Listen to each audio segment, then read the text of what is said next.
afternoon, everybody. It is Friday. You made it. You made it through the week. Congratulations. This is Just Parlays. I am your host, Scott Steehn, lead handicapper at winnersandwhiners.com, and I am joined, as always, by the young fella in the Bills cap. He is betting royalty. He is Chris King. Chris King, what's up, buddy?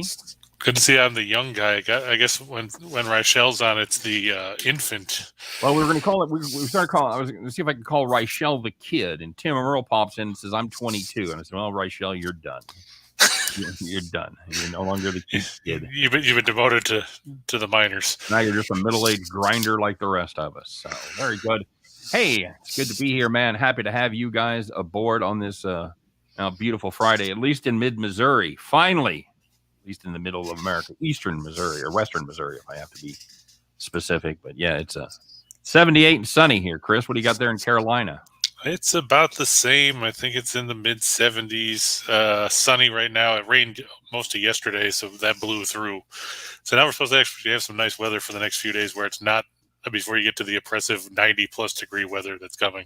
Get about 3 days of spring. That's about what we're going to do here. Just about. Michael Dose says, happy Memorial Day, gents. Thank you, Chris, for your service. I will thank you as well in the Corps. Is that the Corps? Are they URA, Chris? Yeah. Okay.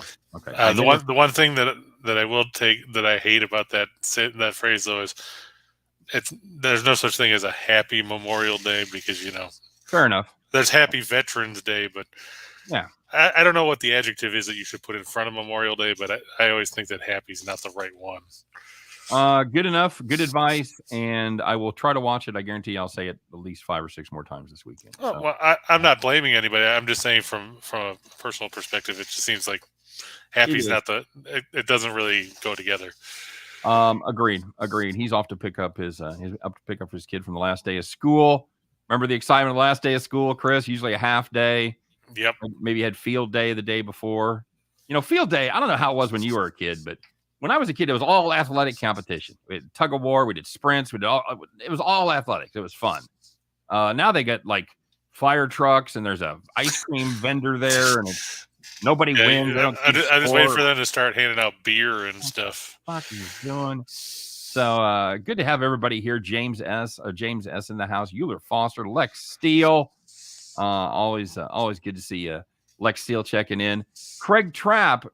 He kind of stole a little bit of my thunder here, buddy, because I was setting it up for you. But Craig says, nice hit on the parlay.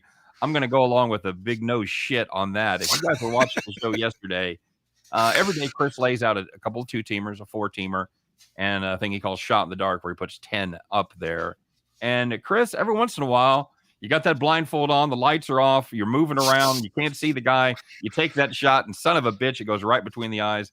And that's what happened yesterday as you hit all 10 teams of your 10-teamer, including 4 underdogs, Chris? 4 plus? Yeah, we had the Royals that were at plus 155. We had Draisaitl going over 1.5 points at plus 130. How he was going off at plus 130 made no sense to me, considering he had 17 points in that series. Right. There was the Rangers. They were plus 170 on the money line. And what was the other one?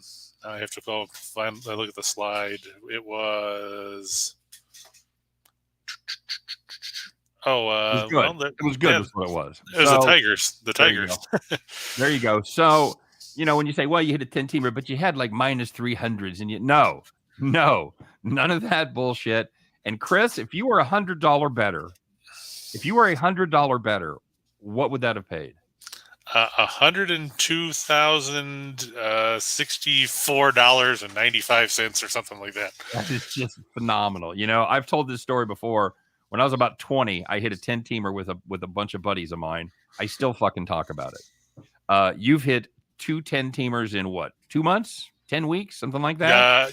The first one was March 9th, so 10, 11 weeks.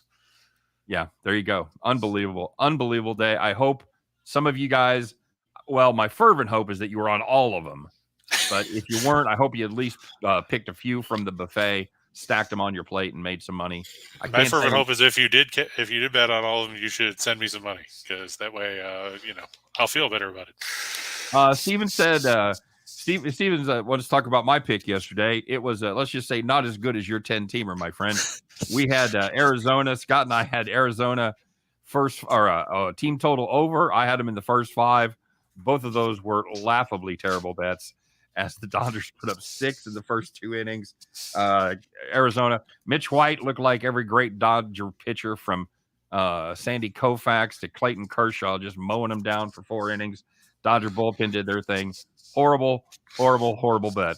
Let's not forget Hanser Alberto got to throw the 9th. I appreciate it. What? Hanser Alberto threw the 9th. Sure, why not? The backup second baseman and didn't give up a run. Right. So Scott and I are thinking over 3.5. Here comes the second baseman to pitch. All right, we got a shot here. Nope. When I saw the second baseman coming out, I'm like, is this how this is going to end? They're going to bring in some scrub infielder. And he's going to give up like 12 runs, and it's going to be 14-13. Is not. So enough about my wonderful day. How'd your premiums do? Because I know you did well on your premiums too, right? Yeah, we had a 4-teamer yesterday. I paid out about 23-1.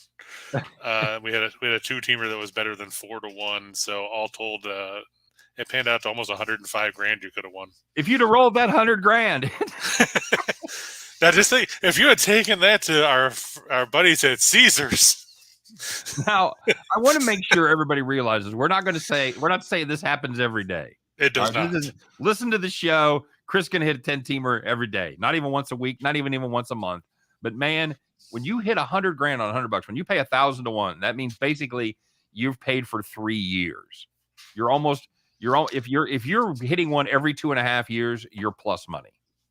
So you're hitting one every 2.5 months. When I saw that come up, I thought to myself, I was watching, because I've been watching Law and Order reruns, and I remember the one where at the end of the episode, Adam Schiff goes to Jack McCoy. He goes, well, it started with a murder and ended with an execution. He's like, take the rest of the week off. Yep. And then McCoy goes, it's Friday, Adam.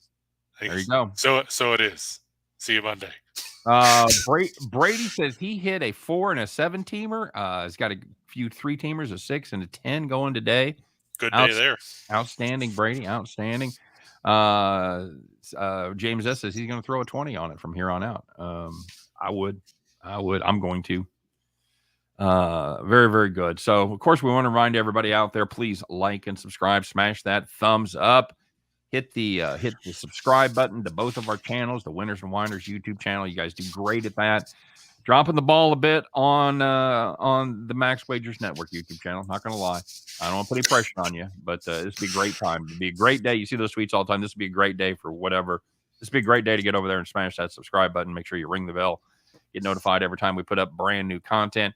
If you want more of Chris's parlays, he has a link in the show description for his premium service. If you're a little averse to variance, you don't like parlays, maybe you like straight plays, I have my premium service available as well. The link is in the description. We took a couple bad beats yesterday on the premium side, went 1-2-1, could have easily been 4-0, but that was not the case. All the luck was transferred over to your bucket, buddy. So, well, it's good to know that once in a while you get a break. But we're not going to sit here and say, like you said, we're not going to be Johnny Vandermeer, the only guy to throw back-to-back no-hitters. We're not going to sit here and tell you that we're going to do that. Like you said, it doesn't happen once a week. It doesn't happen once a month. But when it happens, it's nice. And yep. Like I said, if you paired it with the Caesars bet, boy, imagine how much money you could have walked away with then. You'd be all right. And speaking of Caesars, it's a great segue right there. Chris got the great deal still going at Caesars. I don't know how much longer it's going to go, guys. My guess is the clock's ticking. So if you haven't taken advantage of it yet, get your ass over there. Your first deposit, first bet, guaranteed insurance from Caesars up to $1,100. If you win, hey, you cash your ticket for $100,000. Or you bet 1,000. You cash your ticket for a cool $1 million, Chris. $1 million. $1 million. That's right. $1 million. And if you lose, if Chris doesn't hit his 10-teamer back-to-back days, then we'll blame Reichel. Caesar says no harm, no foul. We'll make it good up to $1,100. So theoretically, Chris, you could play $1,100, so you could make $1,100,000. So that's true. Just saying. Check that out. The code, of course, is ATS wins Caesar. ATSWINSCZR. If you can't remember that, if you're like me, you got the memory of fruit fly, then we've been good enough to put the link Mm-hmm. and the code in today's show description. So And just think, if you had done that and got $1.1 million, you would have made almost as much money as Bobby Bonilla for doing about the same amount of work. there you go. There you go. A lot of praise coming from you, since you've been doing it a long time, and you're a good writer. You're a good writer, Chris. You're a very good writer. I try. I mean, sometimes it's tough because there's only so much you can say sometimes about some of these things. Right. I'm actually a good writer too, but I take too long. I can't. The way you guys crank out the articles it's phenomenal to me. I did a preview one time when we were trying our new format for the NFL games. We were laying out, every. Oh, the long format. Yeah, I basically forever. I invented the long format. Okay, that's a little known secret. Whiners and Whiners. That was my idea. I came up with it. You know how long it took me to write the first one? Literally a day and a half. Not lying. Well, I mean, they're not easy to do, because when I was doing them, they were like 5,500 words, something like that. Yeah, they're monsters. So yeah, make sure you check out Chris's writing as well, exclusive over there at winnersandwhiners.com. Probably don't talk about winnersandwhiners.com enough, but it is a fantastic site. You can find guys like Chris and Scott Reichel over there popping out great picks. And we've also got some other great handicappers that are going to start doing their own videos pretty darn soon, Chris. So that's speaking of, I just noticed I got an email about that you did a introductory video as a primer that I have to now look at, because I'm supposed to apparently do one of these too. Sure, absolutely. I'll be happy to help you in any way I can, buddy. But I don't do enough videos as it is. I know what you're saying. So it's Friday. It's all about, what have you done for me lately? Yesterday, that's in the rearview mirror. You made me $100,000 yesterday. Fuck you. I need new picks. Let's go. What do you got, buddy? You got a little baseball? Yeah, we got a little baseball. We'll talk about the Houston Astros, taking on the Seattle Mariners. Is there a team more disappointing in baseball so far than the Seattle Mariners? No. And don't say the Royals, because nobody's going to buy that. No, I mean, the Royals are a little disappointing. Toronto's been a little disappointing, but I don't think anybody has fallen off the cliff that they thought that was going to contend for a division title that's in last place. Yeah, I mean, you traded for Eugenio Suarez. You traded for Winker, you signed Robbie Ray, and you're 10 games below 500. Yeah, and you're worse than the A's and the Rangers. Maybe you expected a little more out of the guy that's going to be pitching today, Chris, because he was the most profitable pitcher in baseball last year, and that has not been the case this season. Well, I guess he'd be the most profitable pitcher in baseball if you bet against him. He is. He's one of the most popular pitchers to fade right now, for sure. Yeah, him and Adon. Love me some Adon. Now, which one would you take if those guys squared off? If you had the Mariners and the Nationals, and that was the pitching matchup. Chris Flexen all day long. I like the Mariners lineup is better. I think at the end of the day, Chris Flexen's better. He still knows how to pitch. I'm not sure Adon's a 5.0 ERA guy. I'm not sure he's ever going to be that good. Yeah, that's not a good sign. And he's facing Justin Verlander tonight. Boy, you can't say enough good things about Verlander, No. If the idea of being a major league pitcher is not to give up runs, Verlander's been outstanding in his last 3 starts, because he's given up a zippy goose egg. Nada. Yeah, look at that, a 122 earned run average. And this is a guy who made, one start in the last 2 years. Yeah, he came back pretty good. Yeah. Get a little Kate Upton nursed him back to health. Well, I mean, it's a good gig if you can get it. He spent 2 years motorboating, and now he's ready to come out and pitch again. So, I mean, would you put him at the front running of the Cy Young Award? How could you not? Well, I'm sure that you're going to get somebody who's going to say, well, what about Joe Blow? And, Yeah, sure. And I'll say, no. No, sorry. But, yeah, at this point, I can't have any faith in the Mariners, like you said. And like Tim agreed, Tim said the 100% the most disappointing team in Major League Baseball are the Mariners. I know they're playing at home here. Doesn't mean anything, because they haven't been all that great there either. No. Houston coming off a game where they scored less than 2. They're 5-0 in those situations. They're 9-1 in their last 10 against the West. And right now, you could say, hey, they're beating up on the Mariners and the Rangers and the A's. But, hey, the Rangers and the A's have been playing decent baseball. Rangers and the A's both ahead of Seattle in the standings. So, there you go. Yeah, normally that is what I'd say. Well, you're beating up on the bottom feeders. Seattle is the bottom feeder. So, and they did Verlander did a pretty nice job. This is a rematch of an earlier game this season, and Verlander shut out the Seattle Mariners for 7 innings in that game as he beat Flexen 4-0. And he also picked up another win where he gave up I think 2 and 6 innings. I think he's given up 2 runs in 13 innings. Pretty good numbers. Yeah, not too bad at all. This is Chris has a lot of bullet points to prove his point, but I think it really comes down to struggling average pitcher versus an outstanding pitcher who's pitching at the top of his game right now. Yeah, well, I just try to keep a better team I try to get as much information out there so people could at least have it there to make an informed decision for themselves. Have you thought about going to 4-point print instead of the 6 points you're using now? Actually, this is like 20 point. I tried to do it smaller, but Jim wouldn't let me. He said it had to be at least. Oh yeah, I have to blow it up to be able to see it. I have to have it on like the big screen to be able to read it. So and then, when I do that, you need that 85-inch monitor so you can I have a gigantic monitor, but that's for my stats. So I've got this one on my other computer screen. So moving along. Yeah, and if you look, Houston has gone 40-14 in the last 54 against Seattle. That's a pretty good winning clip when you get right down to it. It's better than 70%. Yeah, full disclosure, this is my play of the day. I've got the run line at -115. I couldn't get away from this game. And you look at how can you with the way that Seattle's performed? No, you're getting decent value there from -119, 195 to -115. You're only getting 80 cents. That's not ideal when you're looking at a run line, but it's for a road team. It's not bad. I'll take 80 cents of value for a road team. It's about what we got with the Dodgers yesterday. I know you guys went the other way, but Mitch White, hey, he was part of that parlay. Mitch White, Mitch White, four innings and doesn't get the win, even though he's up 6-0 because I'll see that kid in my sleep. All right, you'll see Daniel Lynch there too. Anyway, what else you got? Well, Ryan Page said he hit the Yankees last night for $700, and Nestor Cortez is for real. I'm happy about both of those things. I'm happy he made $700, and I kind of was behind Nestor Cortez as well. By the way, yesterday we talked about taking a second look at Hyun-Jin Ryu. Yep, you were right on that one. You know what? I'm not gonna do a complete victory dance. I'll shimmy a little bit. He went 5 innings, gave up 2 runs. He wasn't awful.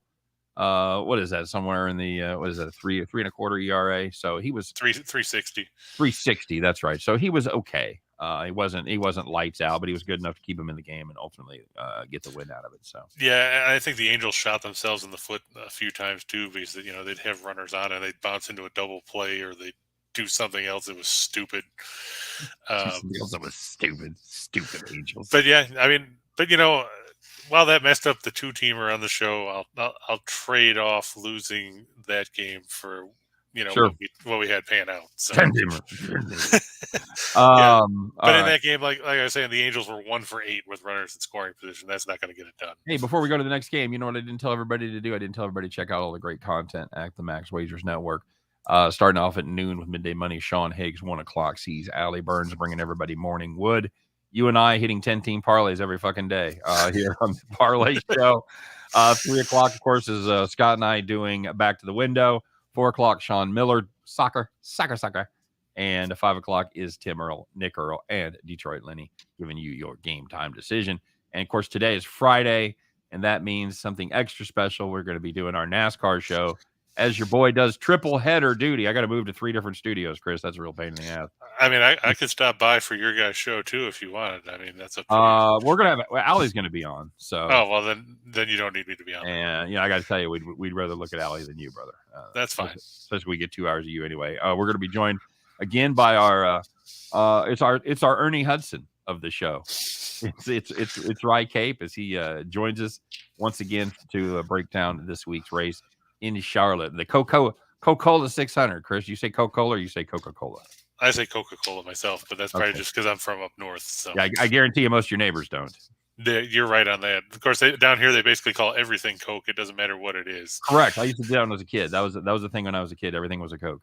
You see them drinking cheer wine and shit like that, and it's Coke. It's fucking cheer wine, and who the hell drinks that shit anyway? We're going to go get Coca-Cola and moon pie, man.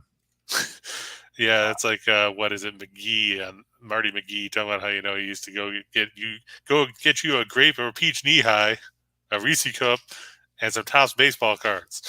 I'm going to speak for a lot of people here and saying I have no fucking idea what you're talking about. He's on ESPN radio. Oh, okay. There you go. I stand behind that statement.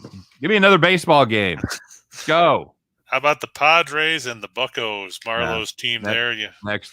No, I'm kidding. Do we really think Jose Quintana is going to keep pitching to a 2.43 ERA?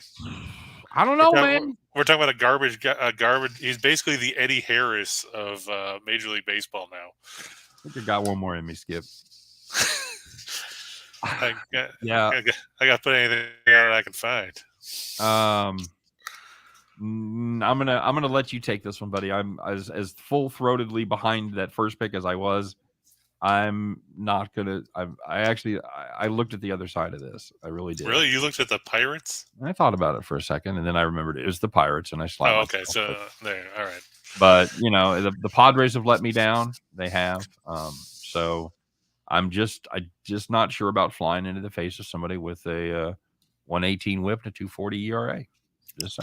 But he's also been fortunate because if you look, his actual FIP ERA is up over 3. Okay.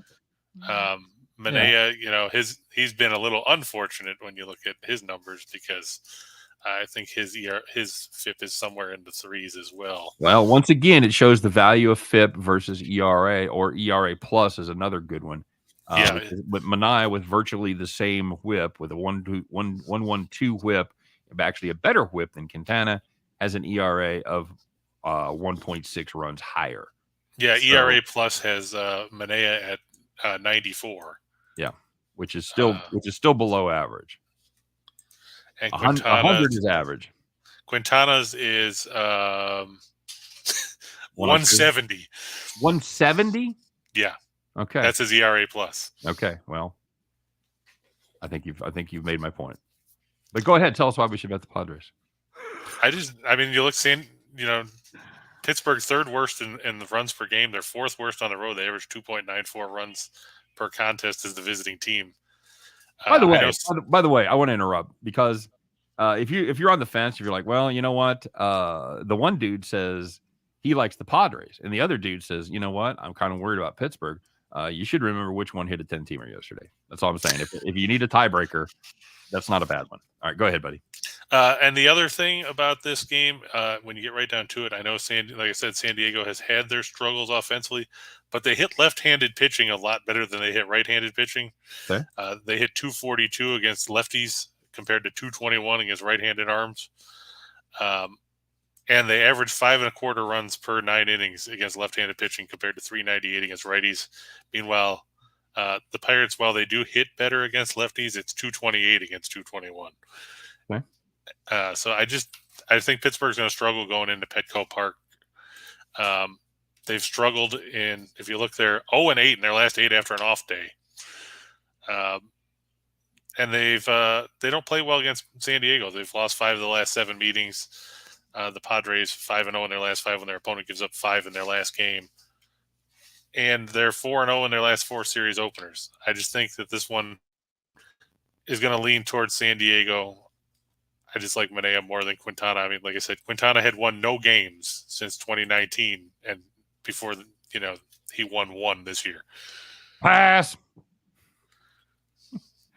Put it this way: if I got a lean, I don't want to lay 200. I think San Diego's going to win the run line.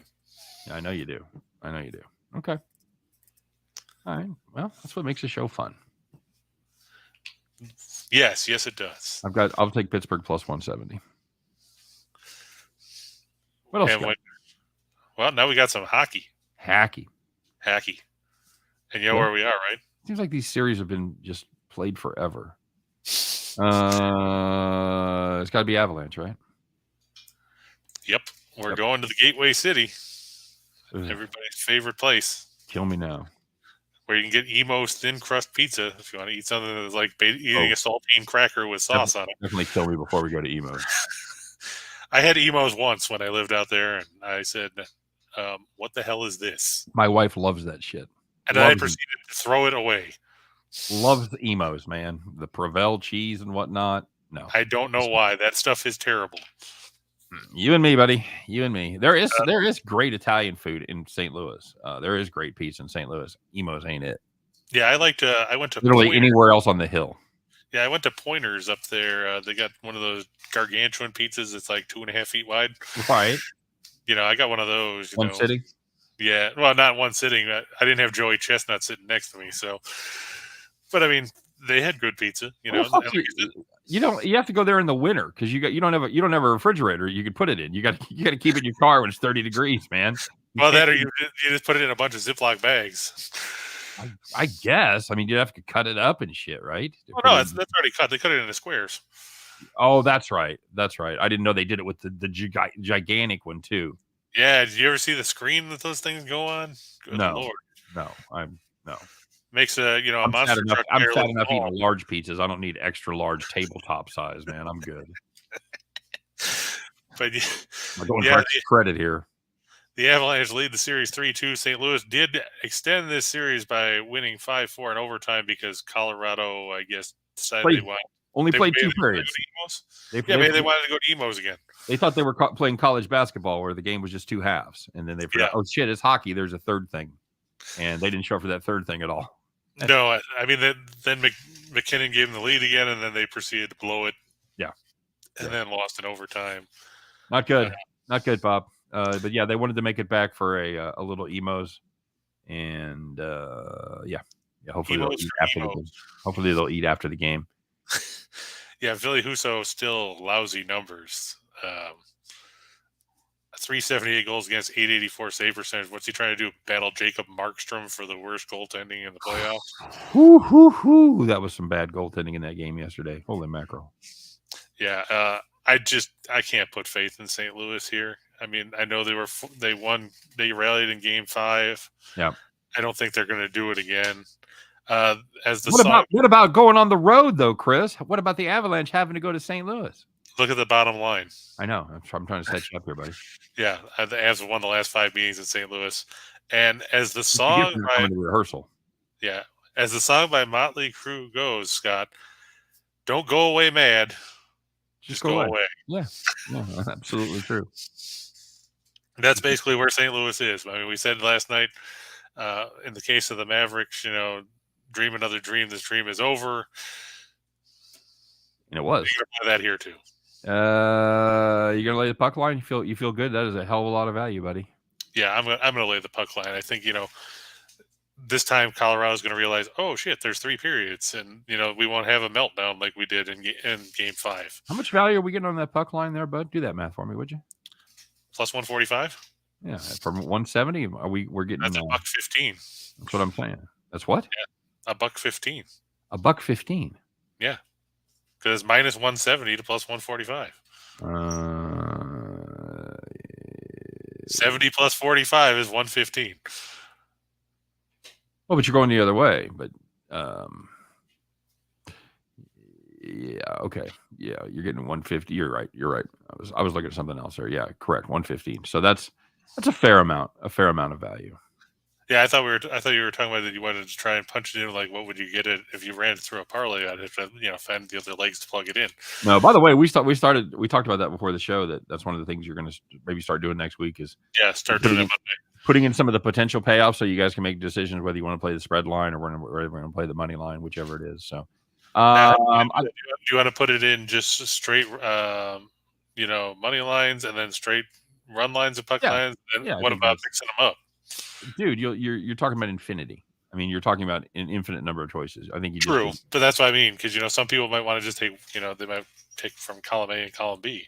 Well, you know what? We got a smart crowd out there. They'll be able to make their own decisions, but we're just going to get a little bit of direction. So that's a good point. I'm with you in this. I know this is a pretty standard, public play in this spot, but when you watch those two teams play, I just don't see, the Blues had a fantastic third period. I don't see that being repeated. Colorado. Yeah, it's like you said yesterday with the Mavericks. It's like what was sustainable from the previous game to carry over. Right. And that game, looked like an outlier then, and even after last night's game, it looks even more so like an outlier. That Game 4 for sure. Right. So yeah, absolutely. I think the Avalanche take care of business here, but and every once in a while, you get a team that's rolling along like that. They get punched in the mouth a little bit, or they get a shocking loss, and it wakes them up a little bit of cold and they get pissed off. And then they get pissed off, and then they play up to their ability and handle their business. So, yeah, I'm with you on the Avs here, bud. We got some basketball. Probably the last game in this series, but yeah, we do. It pains me as somebody that's got a Miami ticket, but the Miami team I placed my bet on is not the same Miami team they're going to trot out there. Yeah, I have to agree with you. I mean, that's basically been the big issue in this series, hasn't it? It's been the availability. Boston had their guys, and Miami has kind of had their guys, but they're not anywhere near. Well, Boston didn't have them for the first game when they were missing Williams and Smart, or Right. Horford and Smart. Yeah, Horford.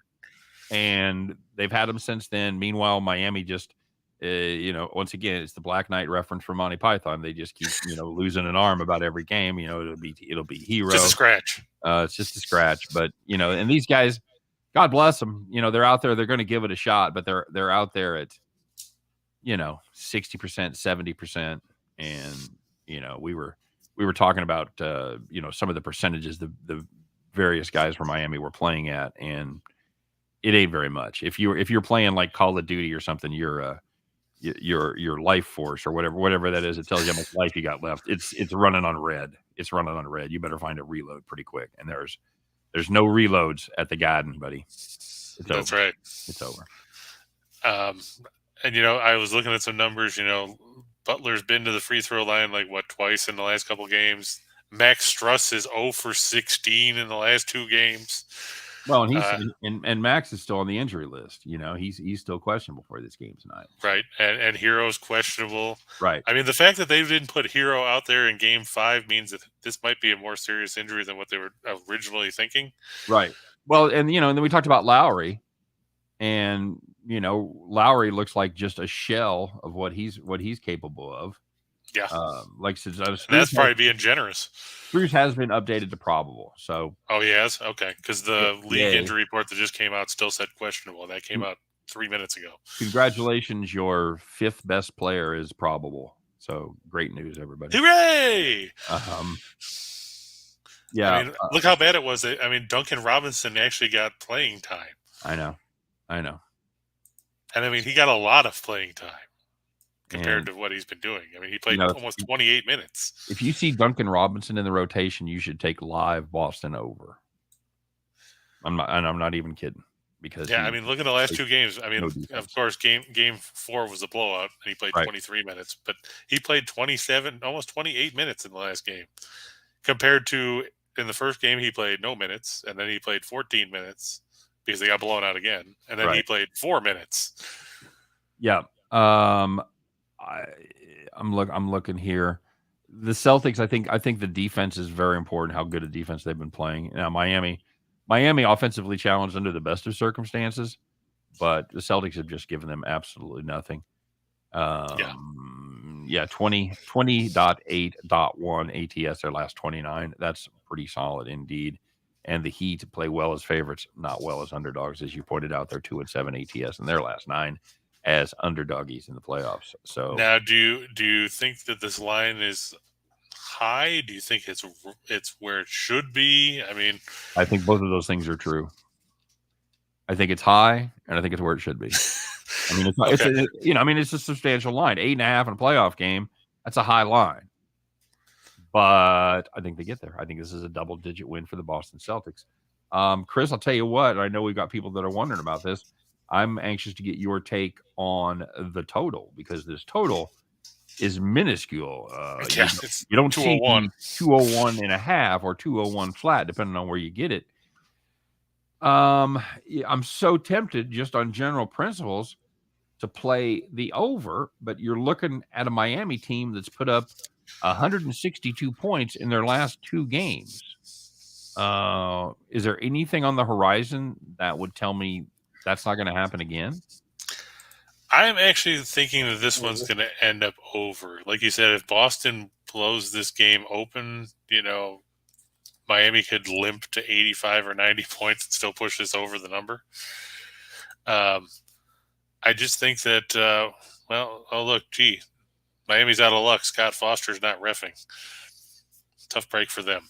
But no, I think that this one will end up over just because of the fact that, like you said, this number is so low that, Miami should be able to shoot better than what were they, 7 of 39 or something like that from 3-point range in Game 5. Yeah. You have to think they can knock down a few more of those. And plus, look at it this way: if Duncan Robinson plays, there's a sieve on defense. You can get a whole bunch of free points there. Would you be more interested in playing one of the team totals, either playing Miami under or Miami over, for that matter, if you think Miami's going to have a little better performance, or playing Boston over? Probably. I would probably lean towards a team total there. Okay. What is it at for Miami? Do you know off the top of your head? Well, if it's let me see what the current spread is here, and I can tell you what it is. It's so it's currently 8.5. That number's sticking. So you're looking at 100.5, 4.5, somewhere around 105, give or take. That's just back of the napkin math, but back of the napkin math. Yeah, it could be 5 and a hook, could be 4 and a hook, but let's call it 105 for our purposes. Let's call it what, 105, 96 and a half, somewhere around there. Yeah, I'm just looking to see what 96. they've got marked on here, just to see what BetMGM has for it. I think before I take the full game under, I would take the Miami team total under. Yeah, Miami. Miami starts on the BetMGM at 99.5, and it's already a plus money for the over. Okay. All right. Well, so in other words, Miami would probably have to score. What? Let's see. If 99.5. What's their actual spreads? They've got. Well, BetMGM's got it at 8.5, like you said, but they've got 99.5 over plus 135, under 175, and then that's where it starts, and it goes all the way up from 99.5. Oh, okay. So what's 124? Who the hell came up with that idea? What's 96.5? It's not even there. It starts at 99. Well, it starts at 90. Okay, well then which makes no sense, because I mean, what are you playing on the under? What are you laying? 45, 145? No, 175. Oh fuck. Okay. I wouldn't touch that. You'd have to go down to like 96. Okay, so what we're saying is, if you want to play that particular prop, don't use BetMGM. Sorry. Yeah, because for Boston's total, to get the plus money, it's 106.5. Quick impression of me doing the show on Monday. Hey, I want to tell you about our new deal with our pals over there at BetMGM. Don't bet on their props. Oh, all right. Okay, very good. Ready to make some money? Yeah. All right, let's pay the bills, buddy. All right. Well, there's Houston and San Diego. We talked about them already. Okay.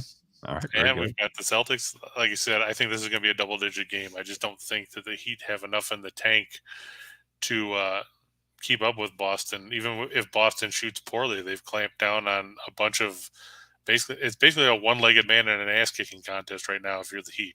Yep. Yeah, it really is. They are seriously undermanned. And I'm just trying to see what they put up. They put up 29 and 11, and so they're under 100 for the series. Yeah, I think so. I saw the number. I want to say 99.6 or 99.8. Just doing it real fast there. Yeah, I saw something about this earlier. I think after Smart came back or something like that, their numbers it's like 93.25. Well, yeah, because the game without Smart, they put up 118. Right. So, I mean, you're talking about a big chunk of numbers there. Yep. Oh, well, yeah, you're looking at 11 over and 38 under. So you're looking at 27 under for 4 games. So that's basically 6 3/4 under. Yeah, 98.25. Yeah. 98.2 in the series. Yeah. Okay. Butler scored 41 in game 1. Then he scored 27 in games 3, 4, and 5 combined. What percentage is Butler right now? I talked about him being close to 90, and that doesn't appear to be anywhere near accurate. What do you think? I don't know if he's even at 50. Yeah. Yeah, we were talking about that in our 3-way with Reichel, and somewhere around 60% seems to be the consensus answer. There's just too many guys with too many dings. And, Hero isn't going to go from sitting on the bench 2 days ago to 100%. That's just not going to happen. And Lex said, in other words, Tiny Tim, via the Ghost of Christmas Past, a one-legged man versus everyone. Yes, exactly. Very good, Lex. All right, yeah. I other than the Padres Oh, is you're right. the only one I had a question about. And again, you tend to be disappointed a lot. You start betting on the Pirates because if the Pirates, even if the Pirates do have a slight pitching matchup to start, you can argue about that whether that's true or not. It appears to be, but it's still the Pirates, and it's still the Pirates bullpen. So Yeah, the only time that you bet on the Pirates is when you're Lex and you bet on a guy to hit a homer in a parlay. I haven't bet on the Pirates since the 1700s. So since the English really clamped down in the Gulf of Mexico. I thought you were going to say you hadn't bet on the Pirates since Blackbeard. Well, yeah, it's the same principle, but yeah. And Bronco says that Butler is at 46.9%. Mark it down. That sounds right. Okay. Thanks, Bronco. Thanks for checking in, buddy. How about a 4-teamer? Got a 4-teamer out there? Yeah, I'm going to go with the Blue Jays over the Angels. Manoah has pitched very well for Toronto all season. Good young pitcher, Not to be confused with Manaea, Neither one of those guys. It's Manoah. And I haven't seen enough from Chase Silseth to get an accurate read on him. I think he's only made 2 starts. Okay. But like I said, Manoah, it's the 1-year anniversary since being called up. So kudos to him. He can now say his major league career actually had a birthday. I hope there's cake. Damn well better be. I mean, he's 5-1 with a 1.62 ERA and 43 strikeouts and 50 innings. And we were remiss in not mentioning him yesterday when we were talking about Toronto. That's true. We were. And some of the good pitchers in it. And I'd seen that, and then we kind of moved on, and I forgot to bring that up because Manoah has been very good this season. It's been somebody in that pitching staff that has not disappointed. Yeah, him and Gaussman are basically the backbone of that rotation. Yep. And I cannot come up with a clever spawn and saying and pray for rain. I cannot do anything like that with Gaussman and Manoah. So don't try to do it now. Don't pay for a HOA. See, I told you not to do it. I tried to tell you. You just blew through the stop sign, buddy, and see you're thrown out by 20 feet. Maybe he dropped the ball. It could happen. Horford, he's good. He can shoot outside too. That's the great thing about Al Horford. Yeah, he's not one dimensional. He's not, as much as we've liked Looney, Horford, can shoot from the perimeter, like you said. You don't have to just rely on, cleaning up putbacks or getting dunks. That's right, baby. And finally, I'm going to go with the Guardians over the Tigers. I had the Tigers yesterday as part of the 10-teamer. It panned out. I just like Bieber here over, and it's funny because the Tigers pitcher, Fado the Fado. That's right up there with Grant Balfour and Bob Walk. Yeah, I thought you were going to be saying Fado the Fado, right? Or was going to piss you off almost as much as rhyming. If you lose this game, are you going to say, "I knew it was you, Fado"? Exactly. But I thought you were going to get into the one about Ozzy Osbourne rhyming. What was it you said the other day? Masses with masses. Right. Absolutely. Full disclosure, I have this pick on the run line as one of my Michael Clara picks. So, did you get the Rockies Nationals in there, or did you go with the Avalanche game? I won't take place. No, because the Avalanche is tonight. It has to be tomorrow game. So I did go with I went with the under in the Carolina New York game. Wow, you avoided a Colorado game? Yeah, I did. I know you like to get those on there. I did. I didn't do the Rockies. I'll do it as one of my other plays. So anyway, I think there was no odds on Colorado if I would, because I did it yesterday. I did them up yesterday. Yeah, that's probably true. And I think there was no odds on that. I was limited by what I had odds on. Oh, but see, you should have taken. You know who the pitching matchup is in this one? No, in the game for Colorado tomorrow. No, Chad Kuhl and Joan Adon. Oh God, really? Yep.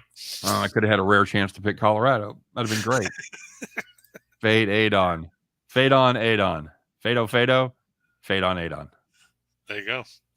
All right, buddy. You heard it here first. I'm a fan of all of those plays. Oh, of course. And the Cardinals change. Oh, no, that's tomorrow. Never mind. I was looking to see who was pitching tomorrow at some of the other games, but got worried because I did the Brewers game for tonight. I actually like the Brewers tonight, even though Hauser has been terrible on the road. Who's he pitching against? Dakota Hudson. Oh, no. You like Hudson? Yeah, I was gonna say, although both those pitchers are just dreadful. So I see the wisdom in fading Dakota Hudson. Oh no, Jordan Hicks is on the IL. That's a damn shame. Yeah, I know, and I can't fade him for a bit. So, Chris, we're gonna have to change the name of this next segment from a shot in the dark to probably a sure thing. Here's Chris's 10 locks. Guaranteed money. Show me some locks, buddy. There you go, locks. Yeah. By the way, if you just joined us, kids, if you're just tuning in, Chris had all 10 of you. Chris had all 10 of these yesterday in his shot in the dark, including 4+ money plays. So 1,000 to 1 is what it was. So $100, $100,000. There you go. So let's go back to back, Chris. Sure, why not? Let's go 20-0. I would posit if you go 10-0 on these today, that is the greatest 2-day stretch of any handicapper in the history of the world. I will put that out there, and I will defend it to the death. I'm just happy that we've had such a good week, all told. Oh, it's been a monster. It's been a monster. I mean, we had a 6-teamer over the weekend. Last weekend, that was $11,000. We've had a couple that were almost between 4,500 and 4,800. Look, had a few that were $2,000, a couple in the 1,000, 1,500 range. Then a few 2-teamers. So, I mean, this was a good week. I mean, I'm not gonna, like Scott said earlier, we're not gonna sit here and tell you this happens all the time because it friggin' doesn't. Nope. But here's the deal. There's a lot of noise on the internet, a lot of noise on YouTube, Twitter. See all kinds of handicappers. I've done this, I've done that.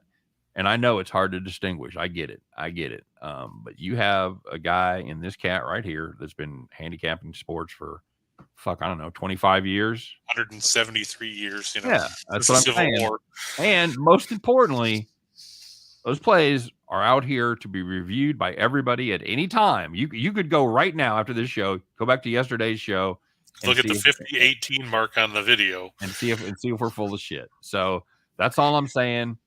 We appreciate you guys stopping by. We appreciate you being here because we know you have a lot of options when it comes to people fucking just flapping their gums on YouTube. You have a limited amount of time. I am saying to you that the time that is spent with me and Chris and the time that is spent with me and Scott are well worth your while because the fact that I've been doing this literally for 40 years. I've been supporting myself basically for about the last 10 years doing this. It's been my major source of income. Chris has an uncanny ability to pick parlays and to analyze games. If you've read his stuff, you know that's true. And Reichel is one of the finest young handicappers in America today. So I'm honored to do shows with both of these guys.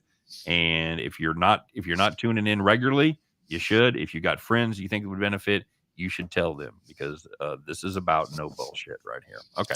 Yeah, I mean, I know I bust on Steehn and Reichel a lot, but I've learned a lot from Scott over the last 6+ years that we've both been with Winners and Whiners and everything, and now the Max Wagers Network. And I like to bust on Reichel, but that's because he's 12. All right, enough of the circle jerk. Let's have some fucking winners, buddy. Yeah, I'm going to go with the Yankees. Jamison Talon going tonight. Jeffrey Springs is going to start for the Rays. We saw the Yankees win yesterday, like Ryan said. I got those replaced in my car, by the way. My Jeffrey Springs, they'd gone bad. Well, that's good. The ride was terrible, so it's just like a brand new car. Anyway, go ahead. Well, and that's important because you don't want those. You don't want to get bounced around all over the place. I had them look at my Johnson rod, but they said it was okay. It wasn't bent. Nope. I'm going to take the A's over the Rangers. Cole Irvin, he's pitched pretty well for a guy that is pitching on a team that doesn't score a ton of runs. Right. And it's John Gray. Can't do it. Misses the mountains. Gray's been on the IL more times than he's won games this season. Yep. That's not a good stat if you're scoring at home. The IL stands for interested in losing. That's the list he's on. Yeah, I like this Irvin. He's kind of flown under the radar, and he's starting to be able to throw some innings, and you don't have to rely on the A's bullpen as much, which is always a good thing. I'm a fan. Because hopefully Lou Trevino doesn't come in to blow the game like he did last night, which helped me yesterday. But hopefully you got a couple of unlikely scenarios. We got a a comeback from the Rangers, and you got a comeback from the Royals. Yeah. So that was probably your two biggest sweats on the on that 10-teamer. Well, that, and like we said, in the bottom of the 8th, after the Royals took the lead, having to send Barlow out there with the bases loaded, nobody out. Here comes the hippie. Here comes Barlow, and 3-2 count on the first guy. Got him to swing over the top of a breaking pitch. Got him a little confidence, and took care of business against the other two. Strikeout, ground out, boom. Yep, and then he got through the 9th, even though they had runners on the corners with 2 outs. Right. Yep, never a doubt, buddy. The Dodgers, I liked it better when Tony Gonsolin was pitching. Now apparently they switched to Ryan Pepio. Jesus Christ. You got to bring out the guy who walks 800 guys against Mad Bum. So this number probably will shift. But, after watching the Dodgers score 14 yesterday, maybe Pepio will pull a Mitch White. Yeah, I'm sure. That's the although if you follow the day after Scott bets on it routine, playing the Dodgers here is a terrible idea. Unfortunately, I don't subscribe to the Scott Reichel day after routine. That's okay. It doesn't, even though you don't believe in it, it believes in you, buddy. Rockies plus 100. We talked about that. We talked about the. Cool and Adon is tomorrow. This is Austin Gomber. This is Austin Gomber and Corbin. I remember this one. No, Corbin was yesterday. No, it's the. Who is it? I think today it's. Is it Sanchez? I think it is. It's Dirty Sanchez and his 7.16 ERA. How does this guy have 3 wins with an ERA of 7.16? How do you have a job? How do you still have a job? Yeah, it is. I always think it's Anibal Sanchez, but it's not. It's somebody even shittier than that. And Anibal Sanchez is still on that team. He's on the injured reserve. This is Aaron Sanchez. The extra A is for hey, I can't believe you walked another guy. The extra A is for all the losses he takes. Awful. He's 2-2. Atrocious. He's 2-2 miraculously, and the only reason he's 2-2, well, he's pitched all right in those 2 wins. He's limited the damage, and most importantly, the Nationals put up. He's not 2-2. He's 3-3. I'm just looking at. I'm sorry. I was looking at May only. Sorry, buddy. Oh yeah. He's 3-3, but his ERA is still 7.16. Well, it's because they put up 30 runs in his 3 wins. Well, that'll do it. It certainly helps. So, like they say, the sun shines on a dog's ass some days. Yes, they do say that. I'm fine with that. Fade the Nationals in terrible pitching. Gomber, okay. He's not terrible. He's not as terrible. Nope, he's not as terrible. Right. I'm going to go with the Heat and Celtics over 201. Like we said, I think that Boston can do enough to get it over. Okay. Jimmy B. Bronco, you're asking about stats that are the ones that we like the most here. I think Jimmy B is going to stay under 22.5 points. I mean, like we said, he scored 27 in the last 3 games. Yep. I also think Horford's going to go over 12.5 rebounds and assists. He can go over 12.5 rebounds just on that alone. Okay. And you're getting plus money on it. I got to like that. I really do. Then you've got. I'm looking for the Avs and the Blues to go over 6.5. Have we seen much in the way of low-scoring games? We have not. No, we have not. Just to look real quick. At least one of the goaltenders have sucked in just about every game. Yeah, totals in the series. I mean, you had 5 in the first 2 games, but the last 3 games, 7, 9, and 9. Anything changed from those first couple of games? Yeah, Binnington's not in net. There you go. That's the one I was looking for. See, you didn't have to come to rehearsal to get that one. So there you go. With Husso in the net, you've seen 3 straight overs. Yes. Whosoever shall be scoring some goals, and it's probably going to at least be Colorado and possibly both of them. So very good. Yeah. I think O'Reilly's going to go over 3 shots. Okay. Because somebody's got to shoot the damn puck. And McKinnon's going to go over 4.5. He's had at least 6, I think, in 8 of the last 10 games. Shoot or shoot, Chris. Shoot or shoot. That's right. All right. I mean, there you go. Any final thoughts? Any last victory lap you want to take? No, I mean, like I said yesterday, I just want to thank everybody for coming by here and being a part of our show. If it wasn't for you guys, we wouldn't be here.